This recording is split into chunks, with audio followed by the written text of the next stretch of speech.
শুভ নববর্ষ বন্ধুরা। আজকের এই বিশেষ দিনে এসেছি একেবারে দেশি বাঙালিয়ানার গন্ধে ভরপুর একটা রেসিপি, শীতল বড়া লাউ পাতা দিয়ে।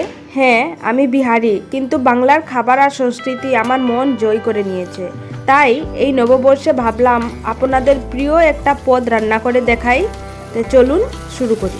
সর্বপ্রথম লাউ পাতা আর শীতলকে ভালোভাবে ধুয়ে নিলাম। এরপর একটা কড়াইয়ের মধ্যে সরিষার তেল নিলাম। এরপর পেঁয়াজ কুচি, রসুন কুচি, শীতলকে দিয়ে ভালোভাবে ভেজে নিলাম।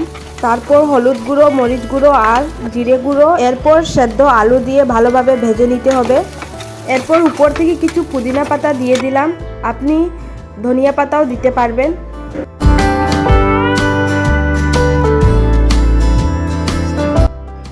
এখন বেসনের মধ্যে হলুদ গুঁড়ো, জিরে গুঁড়ো আর মরিচ গুঁড়ো আর একটু জল দিয়ে একটা বড়ার মিশ্রণ তৈরি করে নিই।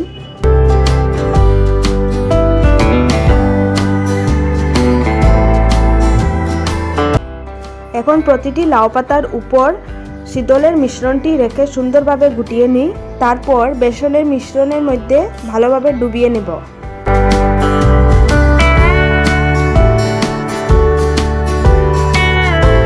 এবার কড়াইতে সরষের তেল গরম করে একে একে বড়াগুলো ছেড়িয়ে দিই। প্রতিটা পাশে 4-5 মিনিট করে ভাজি, যতক্ষণ না এটা সুন্দর সোনালি রং ধরেছে আর খাসা খাসা হয়ে উঠেছে। এই দেখুন, আমার শীতল বড়া লাউ পাতা দিয়ে একেবারে রেডি।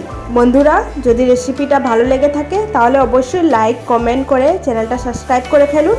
আবার দেখা হবে আরও নতুন কিছু নিয়ে। শুভ নববর্ষ, ভালো থাকবেন, সুস্থ থাকবেন।